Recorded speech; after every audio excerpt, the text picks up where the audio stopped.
On this episode, I'm so traumatized right now. the Mythbusters have Hollywood in their sights.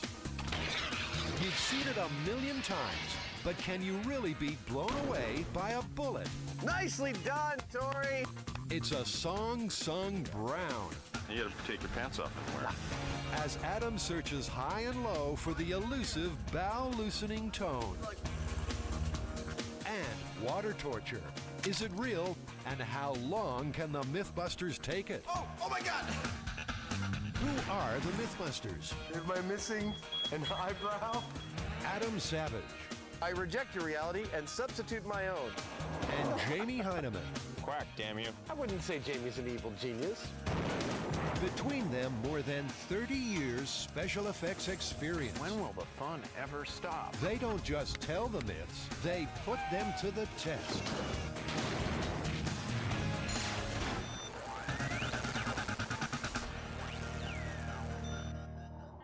In an urban wasteland, a deadly game of cat and mouse is being played out. A lone gunman stalks his prey.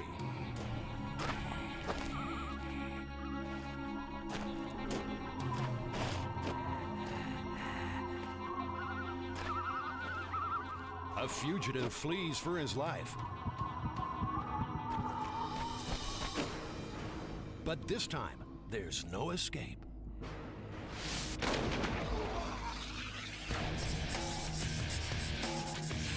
Tori, Jamie and I have a really, really fun myth to pass on to you this time.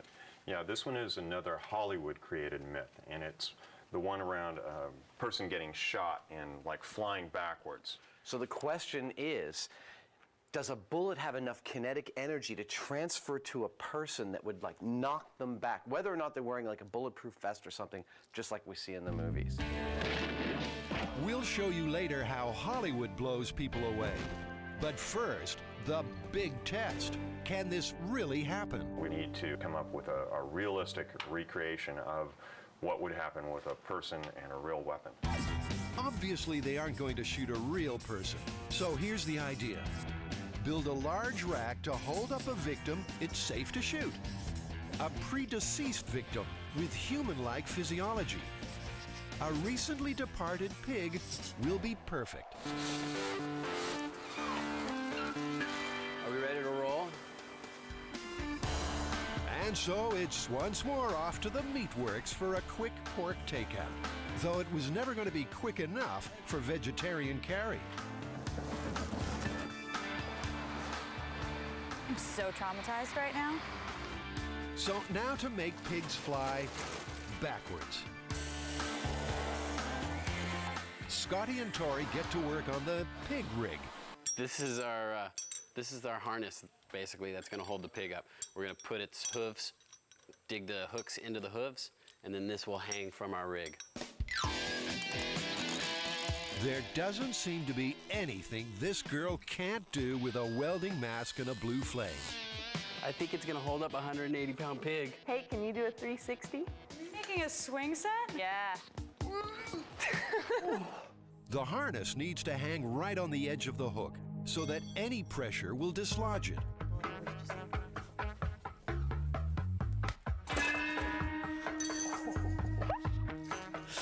I just saw you punch yourself in the head. So bad.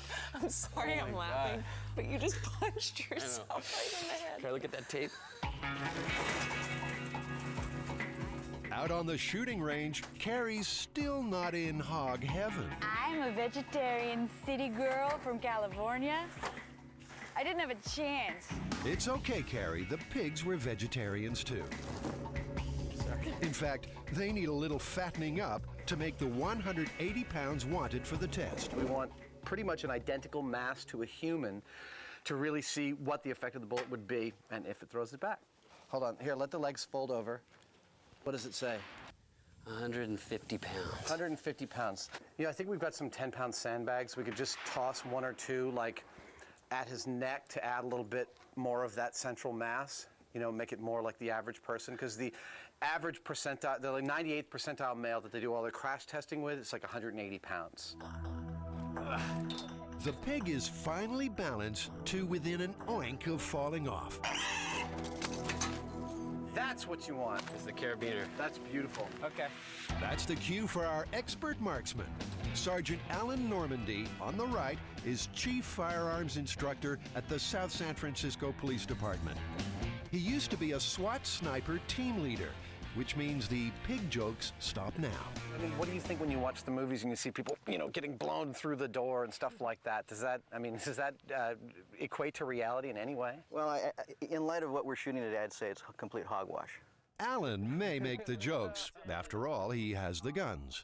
And quite an impressive array of weapons it is, too. Okay, over here, starting on the left, what we have here is a Remington 700 308 sniper rifle from the police department.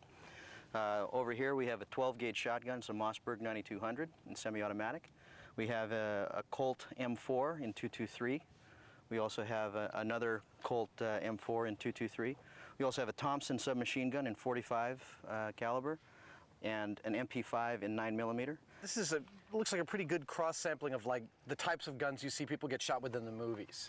Absolutely. This is the sort of stuff you'd probably encounter in most police arsenals. The shots will be taken from 22 feet away. Statistics show that 70% of all fatal shootings happen at that distance. But first, we gotta take steps to make sure we don't add to those stats. First of all, we're going to treat all guns as if loaded. Every single gun's going to be treated as if it's loaded. Two is we're not going to point the firearm or weapon at anything that we're not willing to destroy. Three, we're going to keep the fingers off the trigger until we're actually ready to fire. And then fourth, of course, we have two range masters here, and that is don't anticipate any range commands, and if you see anything unsafe, please report it to the range master. Unsafe? How about Adam with a gun? We already know he's no marksman. Did I even hit it? Over the top. Over the top. That's pretty lame. Another round.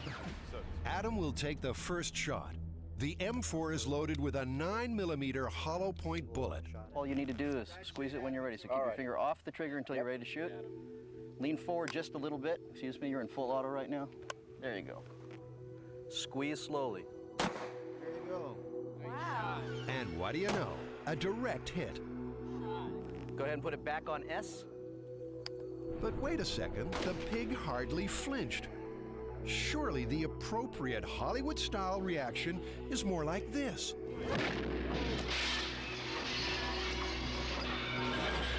I mean, I didn't see anything move. Did the carcass move at all? Hardly at all. It moved a little bit, but that could have been a fly that landed on it. It's a setback, all right. Maybe what they need is something with a little more power, like, say, a Thompson submachine gun.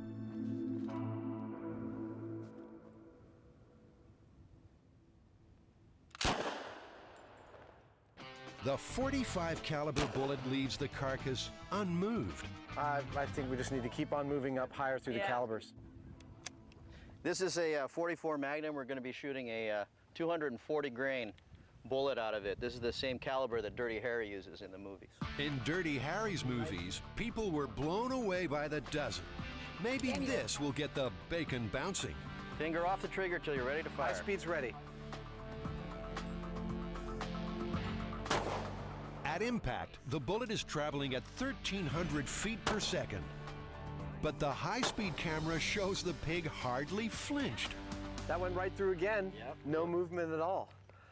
I think we can start to move a little faster with this. I want to see some actual action on this. Action Adam wants, action Adam gets. Nope, back on save. Nothing. There you go. Each weapon is more powerful than the last. It's the same sort of bullet they use in the M60 machine gun. You remember Rambo in the first movie where he's got that belt-fed machine gun? Yeah. This is the same cartridge. Rambo, now he could send the bad guys flying.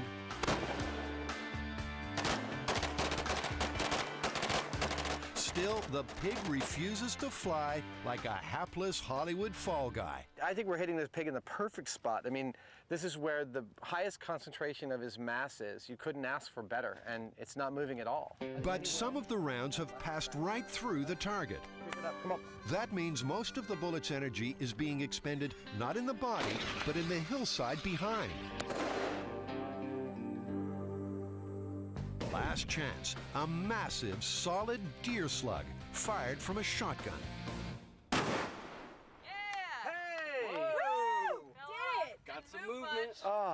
finally! At last, the pig's off the hook. But let's compare with the ideal swan dive. Not even close. And Adam's not convinced the shotgun was really the cause anyway. It just sort of fell down. Yeah, it actually looked like it hit the hip bone and the legs spread, and then that caused the jostling that pulled it off the hook, but it definitely didn't move back very far. No. So the swine has got the better of them. They couldn't blow him away like in the movies. None of the bullets. It's time to switch to Plan B. And B stands for bad news for Buster. Buster's gonna take one for the team. Yet again.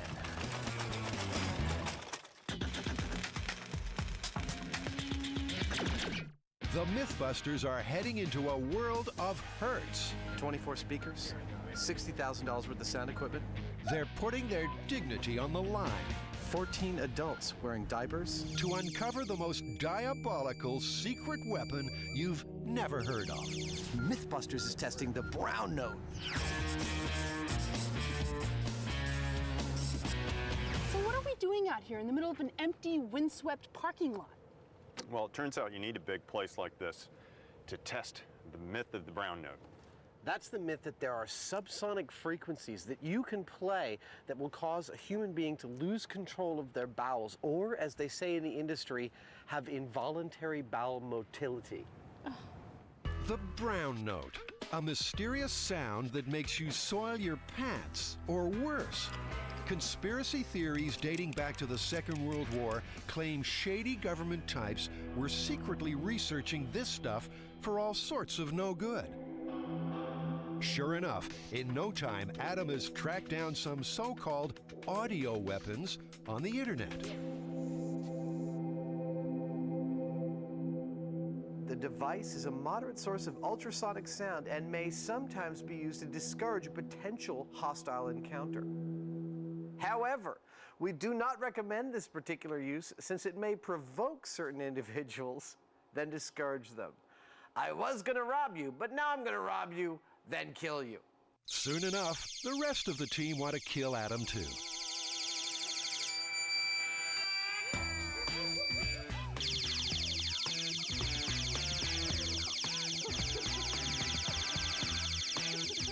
What? Make what go away? The sound, I can hear it. You don't hear that? It's like a dog whistle. It's like. Interestingly, after an hour of fooling around with these things, Adam's not feeling so great. I feel like crap. I mean, I've got a kind of cold sweat. My head feels like it's got kind of pressure in it. I mean, it's really incredibly effective. It's those sort of feelings the conspiracy theorists say the government really wants to tap into. And according to the myth, get the frequency right, and the vibrations hitting your body might also cause nausea, confusion, and the aforementioned loss of bowel control. We get contacted almost every year by one of the military organizations to participate in such a program. If anyone could build a brown note speaker, it's John Meyer. His company is a world leader in concert acoustics. Meyer sound acoustician Roger Schwenke helped bust the myth that ducks' quacks don't echo. I'll tell you guys to be quiet because any sound will start the computer recording, and then you need to silently induce the duck to quack. Can you quack? Roger, from everything you've read, what is the brown note? Like, what is the range at which it's supposed to happen? I've seen reports of this phenomenon happening at 9 hertz. I've seen a couple saying 7 and 8. I've also heard 5, and all of those frequencies are below the human hearing range. And we're prepared to test all those frequencies today? Oh, yes. Sound is just vibrations. The speed of the vibrations is called the frequency and measured in hertz. 1 vibration per second equals 1 hertz. People can't hear sounds much lower than 20 hertz, but the brown note is said to fall below 10. Well, now you said these speakers are modified. These are not off the shelf. I mean, do you have a catalog entry for the brown note subwoofer? No, these These speakers were originally they're part of a concert system, and then what we did is we modified them for this experiment. In other words, so normally our speakers don't go below 20 cycles, so these were modified to go down to 5 hertz. So the plan is simple. Array specially modified speakers around the subject and hit them with tones until the brown note rears its ugly head. 24 speakers, 25,000 watts. Now this is surround sound. This could quite easily be the complete subwoofer system for a large touring rock show. And we'll be like a couple of feet away from it. Yes, it'll all be aimed directly at you. Do you have stuff to both drive and monitor the speakers so that we know we're exactly in the right hertz range? Yes, we'll be generating those frequencies and measuring the sound pressure level and frequency. All we brought were diapers. Good. So the experts have the technology taken care of. Now, who wants to go potty on national TV? I would love to volunteer for this sort of thing. I mean, I've stood in front of big speakers at like a big concert and stuff, and I love that way it feels, that like overpowering thing. And I can't imagine anything better than getting in the middle of this 25,000 watt stack and seeing what it does. And since I'm notorious for maintaining my cleanliness and under all conditions, maybe it'd be best to try you anyway. Okay. A medical team will constantly monitor Adam's physical signs, and they're prepared for the worst. Well, have you actually heard the story that there is a tone that can make you lose control of your bowels? Whether it's a change of pressure in your bowels or some other kind of neurological response, that it has been said that the military used it, that people will lose their bowels at a certain tone. Okay, ready when you are. But remember, the brown note is also said to induce confusion, so Christine has devised a simple test to monitor that. The idea of the puzzle is that, you know, if he stands in front of the sound waves and the sound waves cause confusion, which is what we've heard they do, it'll take him longer to do the puzzle. So, I mean, if it takes him a half an hour now and 2 hours later, then you'll know there's a big difference. Okay. All right. 5 minutes and 10 seconds. All right. Adam, you want to go on into place? I'm ready. So everything is ready to go. The speakers are in position. Adam's physical baseline state has been tested. Now, just one last precaution. Adam, it's time for you to put your diaper on. I thought I didn't have to do that till the end of the day. Oh my God. Well, what are you doing? It's not going to do any good out there. You got to take your pants off and wear. No. What do you think? It's you. I think it's going to be all the rage. Yeah, you know, Jamie, it is an omnidirectional signal. I think you and you, the cameraman, are going to have to put it on too. Then everybody has to wear one, right? Oh, that's really uncomfortable. Right then, the team made a solemn pact. This moment would never be spoken of again. No, you can't hide them under the jacket. And now, Adam stands ready to face the sweet, mysterious music of the brown note. All right, guys, I'm ready when you are. So either put hearing protection on or get out here at this distance. Feeling pretty relaxed. I'm looking forward to seeing how I respond to all this stuff. And 5, So Jamie's going to be controlling this? 4, 3, 2, 1.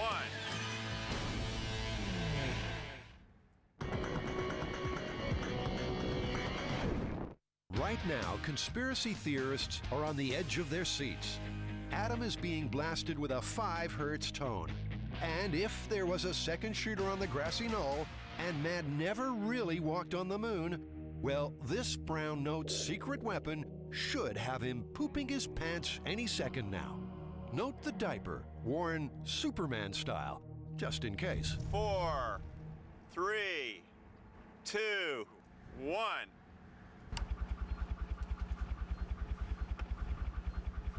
Now, don't be fooled because you can't hear anything. Remember, 5 hertz is well below the frequency the human ear can pick up. But that sound wave is packing a punch. It's thumping out at a powerful 108 decibels. A rock concert is about 110. A normal conversation is about 60 decibels. Even so, Adam seems, unmoved. I don't really feel anything. My heart rate's about the same. Shall I do the puzzle? It's sort of psychedelic somehow. There's so many of these speakers going like this, you just want to, it's sort of hypnotic. Done.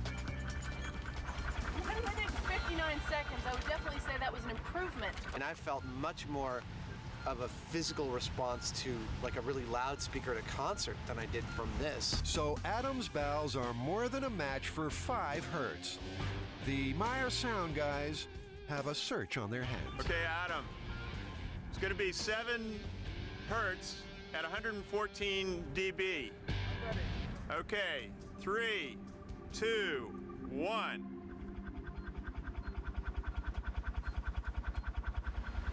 Is that all you got? Again, the silence is deafening, and there's certainly no noise from Adam's nether regions. Feel like you want to poo? I can't say I want to poo. Or I can't say that I'm going to poo involuntarily. Well, if that's not a goal worthy of the Mythbusters' time, they don't know what is.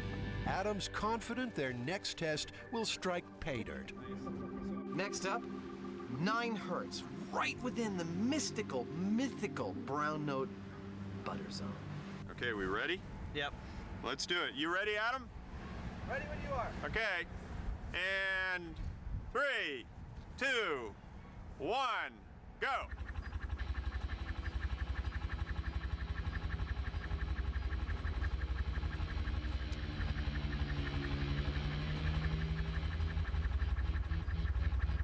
This is 9 hertz, right?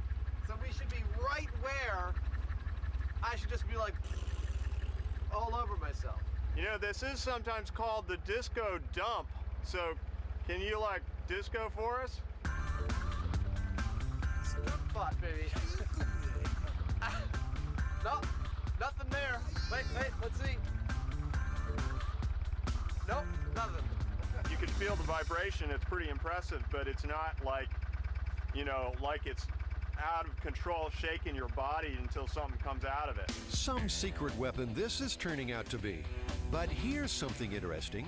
There seems to be a little collateral damage going on. Physically, I did feel anxiety. I didn't feel any mental or emotional anxiety, but physically I felt something, definitely in my chest area. Physically, I feel something in my chest. I don't feel like sitting down. I feel like I have to move around. Even John Myers feeling the effects. He hasn't built speakers like these before. I started feeling a little nauseous right away, like upset stomach and kind of lightheaded. So I walked away from the thing, felt a little bit dizzy. This graphic representation of the sound wave helps explain what's going on. Adam is right in the center of the stacks, but that wave is rolling out to weave its magic on the whole team. If there are any elephants within 10 miles of here, they're going nuts right now. They use subsonic sound to communicate over long distances. But the subject of this secret sonic attack? Well, he's never been better. Okay, you're coming up on a minute here. Done. 1 minute and 32 seconds. I think these low sound waves are actually improving your cognitive ability. Where do we go from here? We're going to run a 32 cycle fundamental note, which is like one of the notes on a pipe organ, and run it at about 128. 32 hertz. That's up into the audible range at an ear-splitting 128 decibels, as loud as a jackhammer. Now you're just gonna have to give me hand signals because I can't hear a damn thing. Okay, let's do it. Oh, yeah.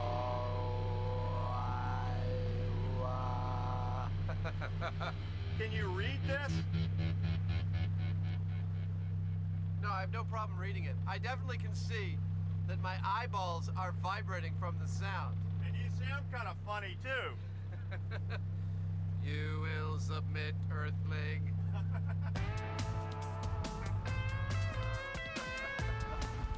Oh, that was really cool. I feel a little disorientation from that. There's something, you know, kind of dizzying about it. Really? I may be the worst subject ever to test this on. I don't get car sick, I don't really get seasick. I don't know. Maybe he's a bad subject, or maybe he just loves frustrating the audio guys. But enough's enough. They're going to blow him away with pure decibel power. We're pulling the foam out of all the speakers to get more power out of this, and we'll see if that has any response to me in a loss of bowel control kind of way. Loud noise is powerful. Military researchers built this device to spray a beam of sound loud enough to cause ear-splitting pain.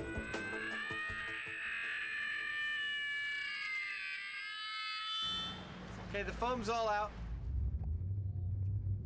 That's really cool. These speakers are now pumping out 154 decibels, louder than a jet aircraft taking off, loud enough to instantly rupture unprotected eardrums. Adam can't wait. I can't stand the suspense. I want to get in there. It's kind of enervating, isn't it? It's really neat. Sounds like, I don't know, imagine mountains moving or an earthquake coming or something. She's right. These low frequencies are emitted in massive natural events like earthquakes and tsunamis. But now for something unnatural. What you need to do is raise your hand if you feel anything funny that you want him to stop at. Adam, are you ready? I'm ready. Okay, he's ready. Roger's sweeping the frequency up and down between 20 and 100 hertz, watching for signs Adam's losing control.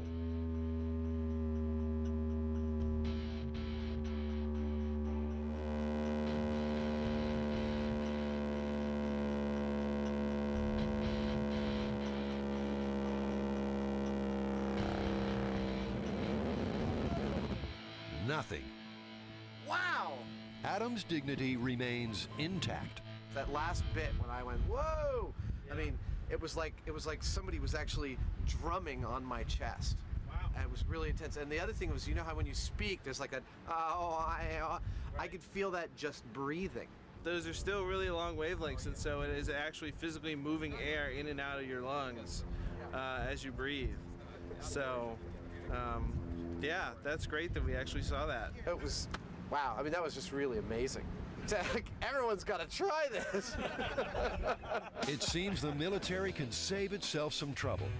Even with the help of some of the world's best audio technicians, the Mythbusters just couldn't produce the brown note. It was incredibly, powerfully intense what the sound waves were doing to my body. But not at the 5, 7, or 9 hertz range. Did we bust the myth or not? I think we busted the myth. I think brown note is busted. The myth as we know it, yes, is busted.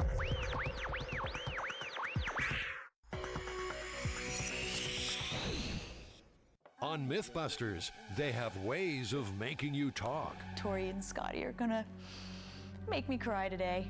Or at least they think they do. Can this tiny little drop really turn the toughest spy to water?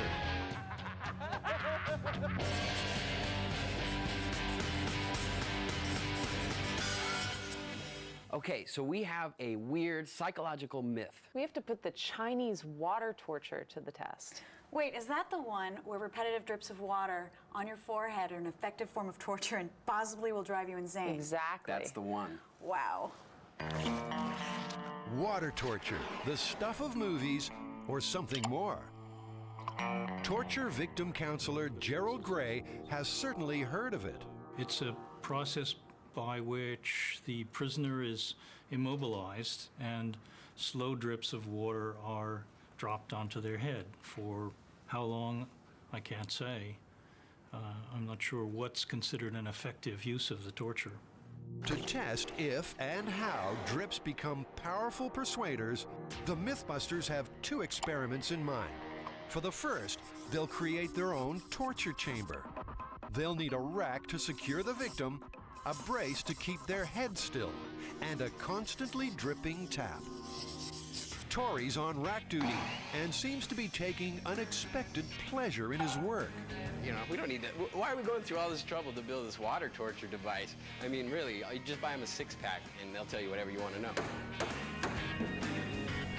He'll make a faceplate from an old mold of Adam's head, a kind of torture in itself. Take it off! Oh, it burns! I don't want to look like Adam. Carrie's creating a plumber's nightmare. This valve is gate valve, and this is going to vary how fast the drips come. Okay. A constantly dripping tap. So it'll just be little drips off the end, and then one will be halfway in between. Call her a torture perfectionist if you will, but Carrie wants that drop to be as close as possible to identical every time. I think it's actually going to be impossible for the human mind to decipher a large drip from a small drip, but just in case, we have to try every option.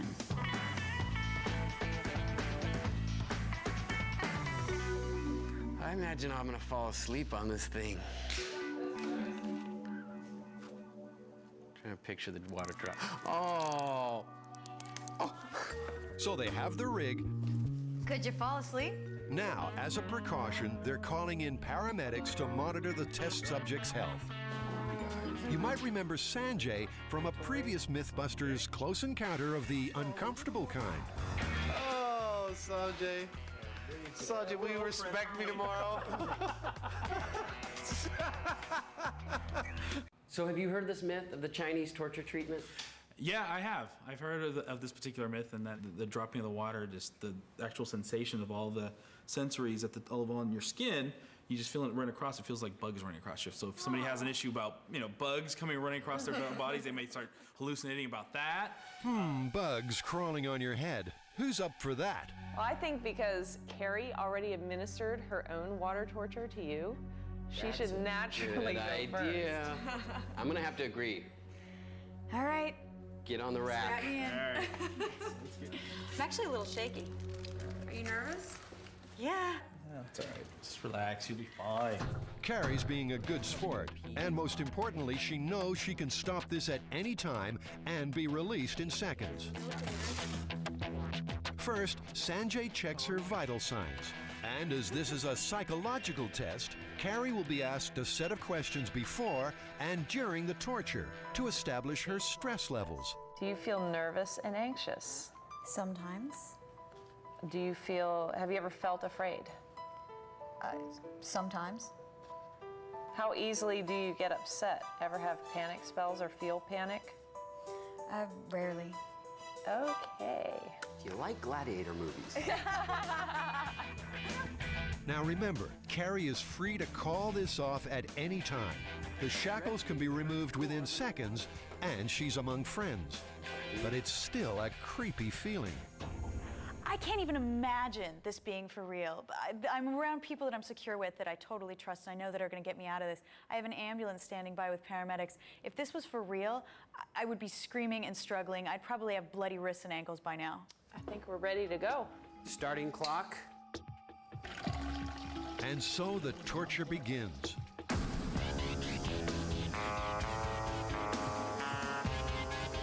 Every 2 seconds or so, a fat, cold drop of water will fall, hitting Carrie's forehead in exactly the same place every time. Every 2 seconds. Somewhat annoying.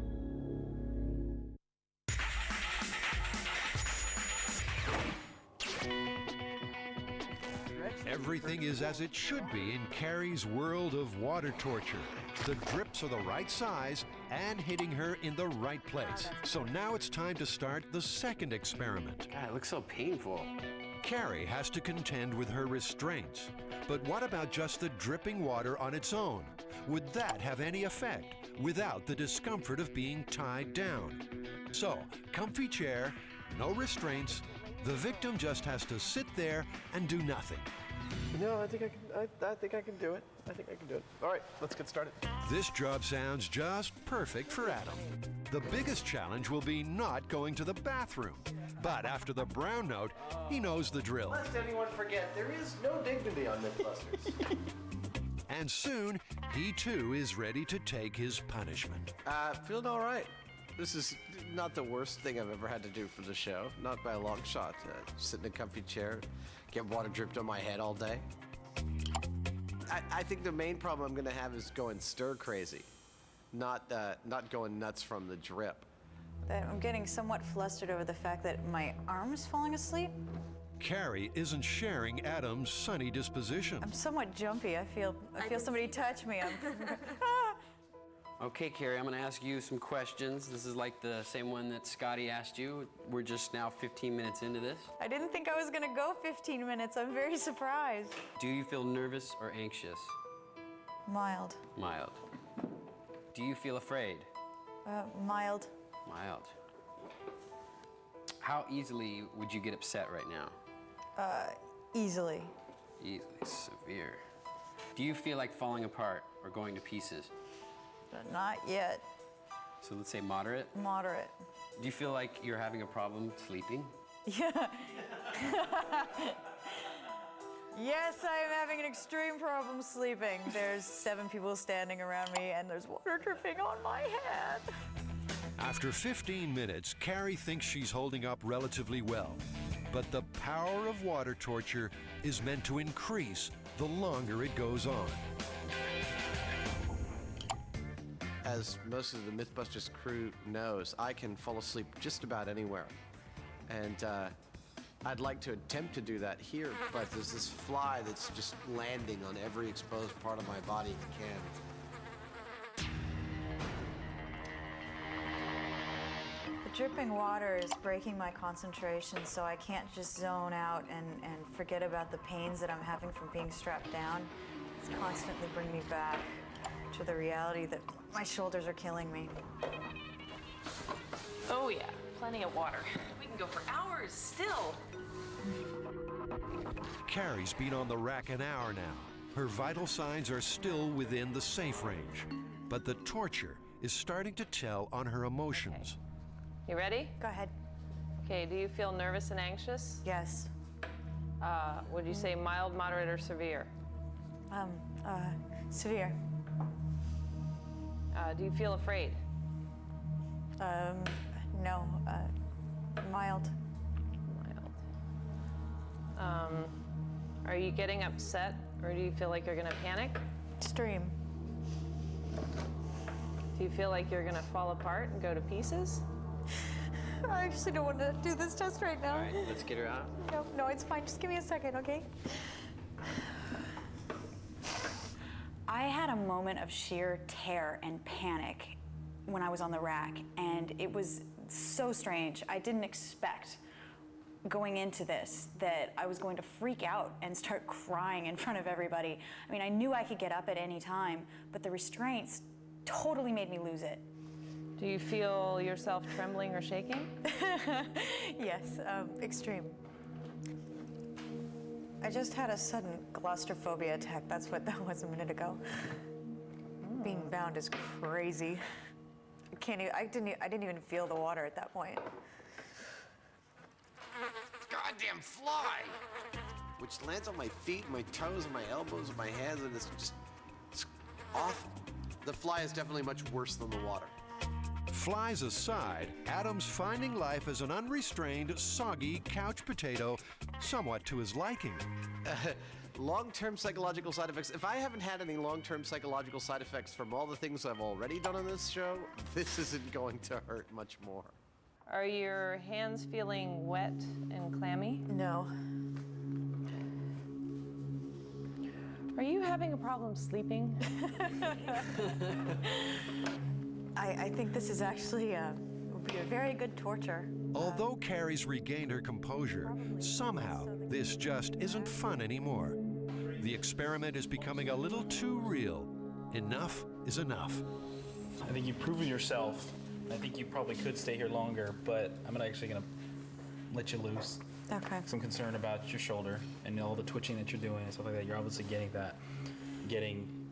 you know, kind of aggro, and that's the last thing we need to get. Now let's bring it up slow. Take it nice and slow.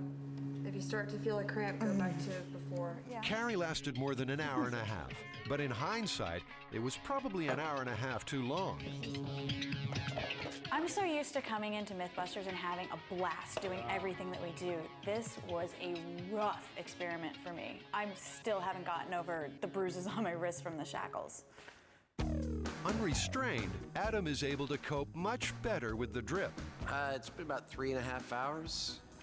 At the worst, I feel like, someone's got their finger on this spot on my forehead that the water keeps hitting. Ultimately, it seems it's not the waterworks above his head that will defeat him.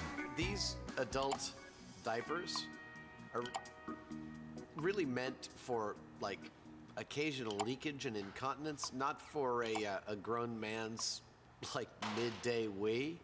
Oh my God! Oh, In the space of an afternoon, water torture has claimed its second Mythbuster in an unexpected way. But Adam's left in no doubt about the power of those little drops. I'll put it this way. Because you'd have to restrain someone to do that, even if we eliminate the restraints, as we did for me, I felt the pressure. With the restraints, it would be a horrible experience over 8 or 10 hours or a couple of days.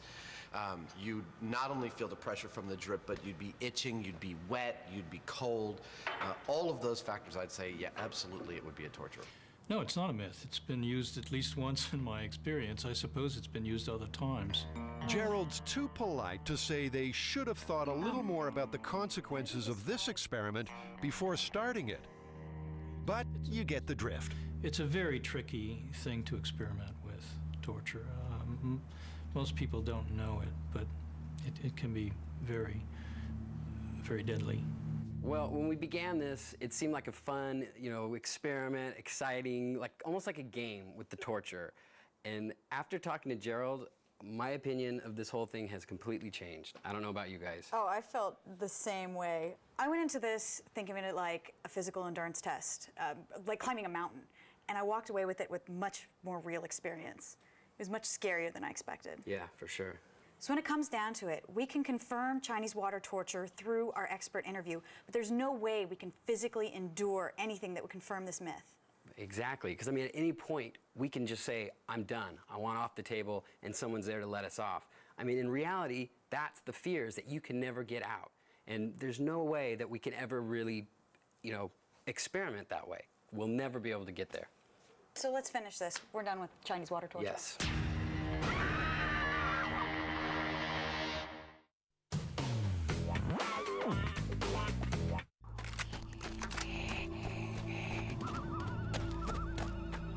Hollywood tells us the correct etiquette when eating lead is a dramatic plunge in the general direction of backwards.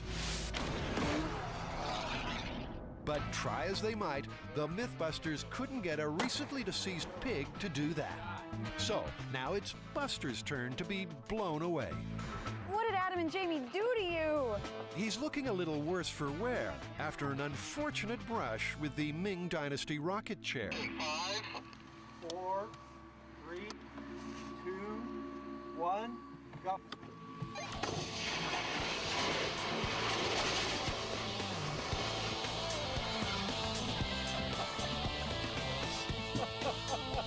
His ass is on fire!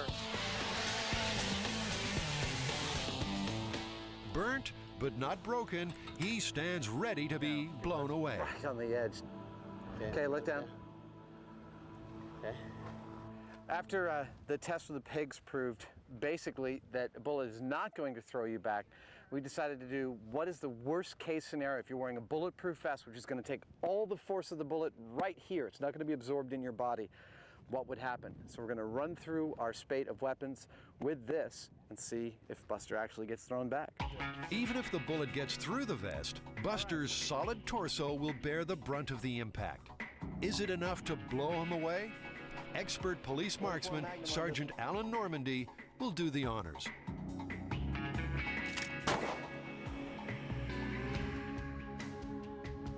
Nothing. Nothing. 1 round 9mm pistol fired from an MP5.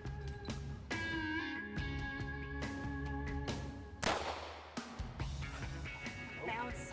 Nothing the sequel. This will be a 45 cartridge fired through the Tommy gun.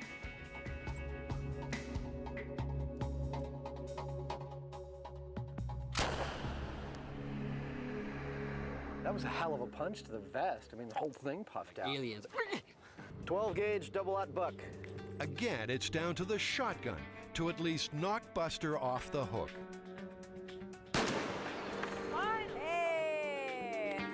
Any high school physics textbook will shoot holes in Hollywood's gunfight scenes. Newton's third law says any action has an equal and opposite reaction. So to make the shootee fly across the room, the shooter would have to be thrown an equal distance backwards. It don't happen. The simple truth about this test is it's about the impact or effect on the target can't be greater than what the shooter's going to feel, because Newton's laws still apply. So if he was going to go 10 feet, the shooter would go 10 feet in the opposite direction. Absolutely. That's a big gun. That's a big, big gun. Real big gun. But Hollywood never lets the laws of physics stand in its way. Remember Tori being blown away? Now we'll reveal some special effects secrets. I think that was a take. Oh, you got me!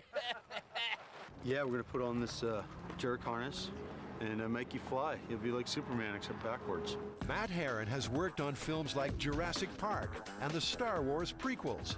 Blowing people away is a special effects staple.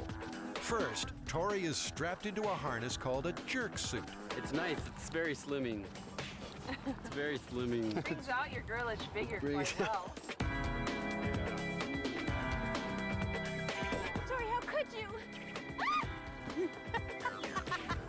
A rope is attached to the back of the suit and looped through a pulley. Jump! You gotta jump! We're gonna pull, and then it's a timing thing.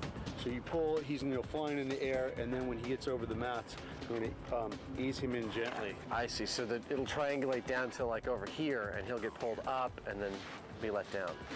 Oh, okay. Yeah. On the other end of the rope, a tug-of-war team, all too ready to jerk Tori off his feet.